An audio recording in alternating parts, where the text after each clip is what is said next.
Hi friends, ಎಲ್ಲರಿಗೂ ನಮಸ್ಕಾರ. Welcome back to my YouTube channel. ನಾನು ಸವಿತಾ.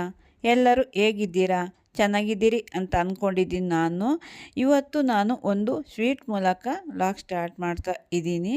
ಏನಕ್ಕೆ ಸ್ವೀಟ್ ಮಾಡ್ತಾ ಇದ್ದೀನಿ ಅಂತ ಅಂದರೆ, ನಮ್ಮ ಮನೆಯಲ್ಲಿ ಹೊಸ ಸ್ಟವ್ ತಗೊಬಂದ ಮೇಲೆ ನಾನು ಏನು ಸ್ವೀಟ್ ಮಾಡಿರಲಿಲ್ಲ. ಏನಕ್ಕೆ ಅಂತ ಅಂದರೆ, ನನಗೆ ಫ್ರೀ ಇರಲಿಲ್ಲ, ಸ್ವಲ್ಪ ಬ್ಯುಸಿಯಾಗಿದ್ದೆ, ಅದಕ್ಕೋಸ್ಕರ ಸ್ವೀಟ್ ಮಾಡೋಕ್ಕಾಗಿಲ್ಲ. ಇವತ್ತು ಸ್ವೀಟ್ ಮಾಡೋಣ ಅಂತ ಹೇಳ್ಬಿಟ್ಟು ಮಾಡ್ತಾಯಿದ್ದೀನಿ. ಈ ಸ್ವೀಟ್ ಮೂಲಕ ಈ ಲಾಗಲ್ಲೇ ನಾನು ಕೆಲವೊಂದು ವರ್ಕಿಂಗ್ ವುಮೆನ್ಸ್ ಅವರಿಗೆ ಕೆಲವೊಂದು ಟಿಪ್ಸ್ ಕೊಡ್ತಾಯಿದ್ದೀನಿ. ಅಂದರೆ ನನಗೆ ಗೊತ್ತಿರೋಷ್ಟು ಟಿಪ್ಸ್ ಹೇಳ್ತಾ ಇದ್ದೀನಿ. ಈ ವಿಡಿಯೋನ ಕೊನೆಯವರೆಗೂ ಎಲ್ಲೂ ಸ್ಕಿಪ್ ಮಾಡದೆ ನೋಡಿ. ಇವಾಗ ನಾನು ಲಾಸ್ಟಲ್ಲಿ ಹೇಳ್ತಾಯಿದ್ದೀನಿ ಟಿಪ್ಸ್ಗಳು. ಇವಾಗ ನಾನು ಯಾವ ಥರ ಪಾಯಸ ಮಾಡ್ತಾ ಇದ್ದೀನಿ ಅಂತ ಹೇಳ್ಬಿಟ್ಟು ನಿಮಗೆ ತೋರಿಸ್ತಾ ಇದ್ದೀನಿ. ಫಸ್ಟಿಗೆ ಸ್ಟವ್ ಮೇಲೆ ಒಂದು ಕಡಾಯಿ ಇಟ್ಬಿಟ್ಟು ಅದಕ್ಕೆ ತುಪ್ಪ ಹಾಕ್ತೀನಿ. 2 ಸ್ಪೂನ್ ತುಪ್ಪ ಹಾಕಿ ಡ್ರೈ ಫ್ರೂಟ್ಸ್ ಹಾಕ್ತೀನಿ. ದ್ರಾಕ್ಷಿ, ಗೋಡಂಬಿ ಹಾಕಿ ಫ್ರೈ ಮಾಡಬೇಕು. ನೀಟಾಗಿ ಕಂದು ಬಣ್ಣ ಬರೋವರೆಗೂ ಫ್ರೈ ಮಾಡಬೇಕು. ಫ್ರೈ ಆದಮೇಲೆ ಅದನ್ನು ಸೈಡಲ್ಲಿ ಎತ್ತಿಟ್ಕೊಂಡು, ಆಮೇಲೆ ಸಾವಿಗೆ ಇದೆಯಲ್ಲ, ಸಾವಿಗೆನೂ ತುಪ್ಪದಲ್ಲಿ ಸ್ವಲ್ಪ ಫ್ರೈ ಮಾಡ್ತೀನಿ. ಅದು ಫ್ರೈ ಆದಮೇಲೆ ಅದು ಸೈಡಲ್ಲಿ ಎತ್ತಿಟ್ಕೊಂಡು, ಆಮೇಲೆ ಗಟ್ಟಿ ಹಾಲು ಯೂಸ್ ಮಾಡ್ತೀನಿ ನಾನು. ಗಟ್ಟಿ ಹಾಲು ಹಾಕಿ ಅದಕ್ಕೆ ಸ್ವಲ್ಪ ನೀರು ಮಿಕ್ಸ್ ಮಾಡ್ತೀನಿ. 10 ನಿಮಿಷ ನೀಟಾಗಿ ಕುದ್ದಿರಬೇಕು. ಕುದ್ದಾದಮೇಲೆ ಶಾವಿಗೆ ಹಾಕ್ತೀನಿ. ಶಾವಿಗೆ ಎಲ್ಲ ಹಾಕಿ ಆದಮೇಲೆ ಶಾವಿಗೆ ನೀಟಾಗಿ ಕುದಿಬೇಕು. ಕುದಿಯೋವರೆಗೂ ಒಂದು 10 ನಿಮಿಷ 20 ನಿಮಿಷ ಬಿಡಬೇಕು. ಅದು ಬೆಂದಿರಬೇಕು. ಬೆಂದ್ರೇ ಚೆನ್ನಾಗಿರುತ್ತೆ. ಒಂದು ಗ್ಲಾಸು ಸಕ್ಕರೆ ಹಾಕ್ತೀನಿ. ಆಮೇಲೆ ಅದು ಕುದ್ದಾದಮೇಲೆ 1 ಗ್ಲಾಸ್ ಸಕ್ಕರೆ ಹಾಕ್ತೀನಿ. ಅದು ಕರಗೋವರೆಗೂ ಈ ಥರ ಫ್ರೈ ಮಾಡ್ತಾ ಇರಬೇಕು. ಕರಗಿದ ಮೇಲೆ ಡ್ರೈ ಫ್ರೂಟ್ಸ್ ಹಾಕಬೇಕು. ಅದು ನೀಟಾಗಿ ಸಕ್ಕರೆ ಕರಗಬೇಕು. ನೋಡಿರಿ, ಇವಾಗ ನಾನು ಈ ಥರ ಮಾಡಿರೋದು, ನಾನು ಯಾವ ಥರ ಶಾವಿಗೆ ಅಂದರೆ ಈಸಿಯಾಗಿರೋದು ನನಗೆ ಗೊತ್ತಿರೋ ಮೆಥಡಲ್ಲಿ ನಾನು ಶಾವಿಗೆ ಮಾಡಿದ್ದೀನಿ. ನೀವು ಯಾವ ಥರ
ಇವಾಗ ನಾವು ಬಟ್ಟೆ ವಾಷಿಂಗ್ ಮಿಷಿನಿಗೆ ಹಾಕಿ ಒಣಗಾಕಿ ಎತ್ತಿಟ್ಕೊಂಡಿರ್ತೀವಿ. ಬೆಡ್ರೂಮಲ್ಲೋ ಮತ್ತು ಇನ್ನೊಂದು ಎಲ್ಲೋ ಕಡೆಗೆ ಇಟ್ಕೊಂಡ್ರೆ ನಮಗೆ ಫೋಲ್ಡ್ ಮಾಡೋಕ್ಕಾಗಲ್ಲ. ಲಿವಿಂಗ್ ಏರಿಯಾದಲ್ಲಿ ಇಟ್ಕೊಂಡು ಫೋಲ್ಡ್ ಮಾಡ್ತಾಯಿದ್ರೆ ಟಿ ವಿ ನೋಡ್ಕೊಂಡು ಫೋಲ್ಡ್ ಮಾಡ್ತಾ ಇರ್ಬೋದು. ಮತ್ತು ಬೇರೆ ಕಡೆ ಇನ್ನೊಂದು ಕಡೆ ಎಲ್ಲರೂ ಬಟ್ಟೆ ಎತ್ತಿ ಇಟ್ಕೊಬಿಟ್ರೆ ಅದು ಫೋಲ್ಡ್ ಮಾಡೋದೇ 2 ಡೇಸ್ ಆದರೂ ಅಲ್ಲೇ ಇರುತ್ತೆ ಬಟ್ಟೆಗಳು. ಅದೇ ಲಿವಿಂಗ್ ಏರಿಯಾದಲ್ಲಿ ಅಂತಂದರೆ ನಾವು ಇಲ್ಲೇ ಕೂತಿರ್ತೀವಿ ಟಿ ವಿ ನೋಡ್ತಾ. ಲಿವಿಂಗ್ ಏರಿಯಾದಲ್ಲಿ ಇಟ್ಕೊಂಡು ಬಟ್ಟೆಗಳನ್ನೆಲ್ಲ ಫೋಲ್ಡ್ ಮಾಡ್ಬೋದು. ಇದು ಮೊದಲನೆಯ ಟಿಪ್ ಆಗಿರುತ್ತೆ. ಹಾಗೆ ಬಟ್ಟೆಗಳನ್ನು ಫೋಲ್ಡ್ ಮಾಡಿರೋ ಬಟ್ಟೆಗಳನ್ನು ಅಲ್ಲೇ ಇಟ್ಕೊಳಂಗೆ ಇಲ್ಲ. ನೀಟಾಗಿ ತಕ್ಷಣ ಕಬೋರ್ಡಲ್ಲಿ ಜೋಡಿಸಿದ್ರೆ ನೀಟಾಗಿರುತ್ತೆ. ನಾವು ಫೋಲ್ಡ್ ಮಾಡಿರೋ ಜಾಗದಲ್ಲೇ ಇಟ್ಕೊಂಡ್ರೆ ಆಮೇಲೆ ಜೋಡಿಸೋಣ ಅಂತ ಅಂದರೆ ನಾವು ಬೇರೆ ಕೆಲಸದಲ್ಲಿ ಬ್ಯುಸಿ ಆಗಿರ್ತೀವಿ. ಬಟ್ಟೆಗಳನ್ನು ಜೋಡಿಸೋಕ್ಕೆ ಆಗೋದಿಲ್ಲ. ಆಮೇಲೆ ಕಬೋರ್ಡ್ಗಳು ನೀಟಾಗಿರೋದಿಲ್ಲ. ನಾವು ಆಮೇಲೆ ಜೋಡಿಸೋಣ ಇರಲಿ ಅಂತ ಅಂದರೂ ನಾವು ಬೇರೆ ಕೆಲಸದಲ್ಲಿ ಬ್ಯುಸಿ ಇರ್ತೀವಲ್ವ, ಅರ್ಜೆಂಟಾಗಿ ಜೋಡಿಸ್ತಾ ಇರ್ತೀವಿ, ಕಬೋರ್ಡ್ಗಳು ನೀಟಾಗಿರೋದಿಲ್ಲ. ಅದಕ್ಕೋಸ್ಕರ ನಾವು ಬಟ್ಟೆ ಫೋಲ್ಡ್ ಮಾಡಿದ ತಕ್ಷಣ ಕಬೋರ್ಡಲ್ಲಿ ಜೋಡಿಸ್ಬೇಕು.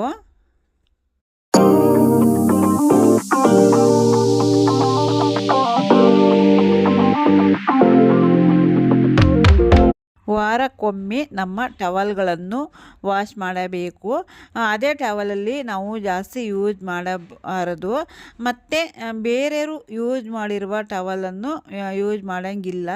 ಎಲ್ಲರಿಗೂ ಒಂದೊಂದು ಸಪ್ರೇಟ್ ಟವಲ್ ಇದ್ದರೆ ಒಳ್ಳೆಯದು. ಹಾಗೆ ಬೆಡ್ರೂಮಲ್ಲಿ ಬೆಡ್ ಸ್ಪ್ರೆಡನ್ನು ವಾರಕ್ಕೊಮ್ಮೆ ಚೇಂಜ್ ಮಾಡಬೇಕು, ಇಲ್ಲ ಅಂದರೆ ಜಸ್ಟ್ ಅಲರ್ಜಿ ಆಗುತ್ತೆ. ನಾವು ಬೆಳಗ್ಗೆ ಅರಿಬೀರಿನಲ್ಲಿರ್ತೀವಿ ಮತ್ತು ಮಕ್ಕಳು ಸ್ಕೂಲಿಗೆ ಕಳಿಸೋರು ಮತ್ತು ಕೆಲ್ಸಕ್ಕೆ ಹೋಗೋರು. ಅದಕ್ಕೋಸ್ಕರ ನೈಟೇ ನಾವು ತರಕಾರಿ ಎಲ್ಲ ಕಟ್ ಮಾಡಿ ಇಟ್ಕೊಂಡಿರಬೇಕು. ಫಸ್ಟಿಗೆ ನಾವು ಏನು ಟಿಫನ್ ಮಾಡೋದು ಅಂತ ಯೋಚನೆ ಮಾಡಿ ತರಕಾರಿ ಏನಾದರೂ ಕಟ್ ಮಾಡಬೇಕು ಅಂತ ಅಂದರೆ ತರಕಾರಿ ಏನಾದರೂ ಕಟ್ ಮಾಡಿ ಫ್ರಿಜ್ಜಲ್ಲಿ ಸ್ಟೋರ್ ಮಾಡಿ ಇಟ್ಕೊಂಡಿರಬೇಕು.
ಹಾಗೆ ನಾವು ಚಪಾತಿ ಏನಾದ್ರು ಬೆಳಗ್ಗೆ ಮಾಡಬೇಕು ಅಂತ ಅಂದರೆ ನೈಟೇ ಚಪಾತಿ ಹಿಟ್ಟನ್ನು ಕಲಸಿ ಇಟ್ಕೊಂಡಿರಬೇಕು.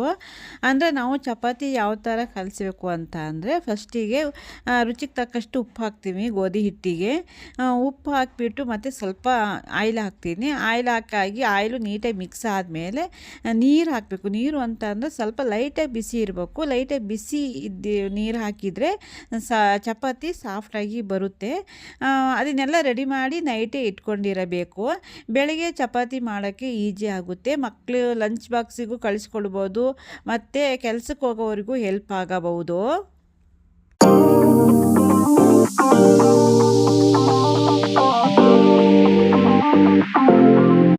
ಪಾತ್ರೆಗಳನ್ನೆಲ್ಲ ನೈಟೇ ತೊಳೆದಿಟ್ಕೊಂಡಿರಬೇಕು. ಪಾತ್ರೆ ಬೆಳಗ್ಗೆ ತೊಳಿತೀವಿ ಅಂತ ಇಟ್ಕೊಂಡ್ರೆ ಕೆಲಸಕ್ಕೆ ಲೇಟ್ ಆಗುತ್ತೆ. ಅದು ಪಾತ್ರೆ ತೊಳೆದು ಟಿಫನ್ ಮಾಡಿ ಮಕ್ಕಳು ಸ್ಕೂಲಿಗೆ ಕಳಿಸಿ ಕೆಲಸಕ್ಕೆ ಹೋಗೋಕ್ಕೆ ಲೇಟ್ ಆಗುತ್ತಲ್ವಾ. ಅದಕ್ಕೋಸ್ಕರ ಪಾತ್ರೆಗಳನ್ನೆಲ್ಲ ನೈಟೇ ತೊಳೆದಿಟ್ಕೊಂಡು ಸಿಂಕ್ ಎಲ್ಲ ನೈಟೇ ಕ್ಲೀನ್ ಮಾಡಿಟ್ಕೊಂಡ್ರೆ ನಮಗೆ ಬೆಳಿಗ್ಗೆ ಕಿಚನಿಗೆ ಬಂದು ಅಡುಗೆ ಮಾಡೋಕ್ಕೆ ಖುಷಿ ಆಗುತ್ತೆ. ಕೆಲಸಕ್ಕೆ ಹೋಗೋವರೆಗೂ ಈಜಿ ಆಗುತ್ತೆ.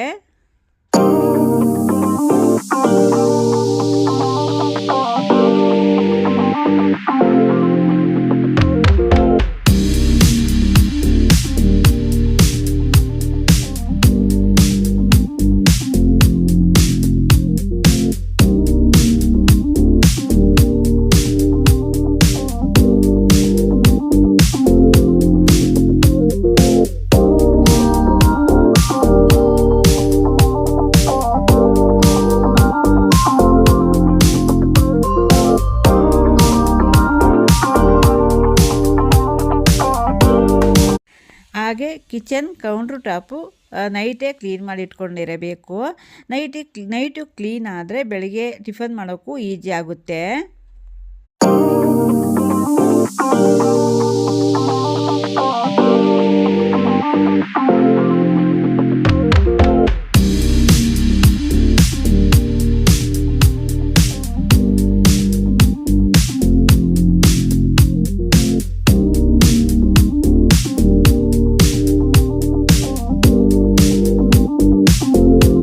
ಹಾಗೆ ಸಿಂಕು ಬ್ಲಾಕ್ ಆದರೆ ನಾನು ಯಾವ ಥರ ಟಿಪ್ಸ್ ಯೂಸ್ ಮಾಡ್ತೀನಿ ಅಂತ ಅಂದರೆ ಸಿಂಕು ಪಾತ್ರೆ ಎಲ್ಲ ತೊಳೆದಾದ್ಮೇಲೆ ನಿಂಬೆಹಣ್ಣಿನ ರಸ ಸ್ವಲ್ಪ ಹಾಕಿಬಿಟ್ಟು ಅದಕ್ಕೆ ಬೇಕಿಂಗ್ ಸೋಡಾ ಇದ್ದರೆ ಹಾಕಿದರೆ ಒಳ್ಳೆಯದಾಗುತ್ತೆ. ನಮ್ಮ ಮನೇಲಿ ಬೇಕಿಂಗ್ ಸೋಡಾ ಇರಲಿಲ್ಲ, ಅದಕ್ಕೋಸ್ಕರ ಹಾಕಿಲ್ಲ.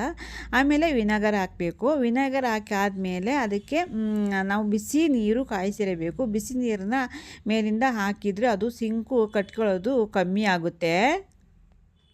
ಐ ಹೋಪ್ ಯಾರ್ಯಾರಿಗೆಲ್ಲ ನನ್ನ ಈ ಟಿಪ್ಸು ಇಷ್ಟ ಆಗಿದೆಯೋ ಲೈಕ್ ಮಾಡಿ, ಶೇರ್ ಮಾಡಿ, ಕಮೆಂಟ್ ಮಾಡಿ, ಹಾಗೆ ಸಬ್ಸ್ಕ್ರೈಬ್ ಮಾಡೋದನ್ನು ಮರಿಬೇಡಿ. ಇನ್ನೊಂದು ಇಂಟ್ರೆಸ್ಟಿಂಗ್ ಲಾಗ್ ಜೊತೆ ಸಿಗ್ತೀನಿ. Thank you for watching.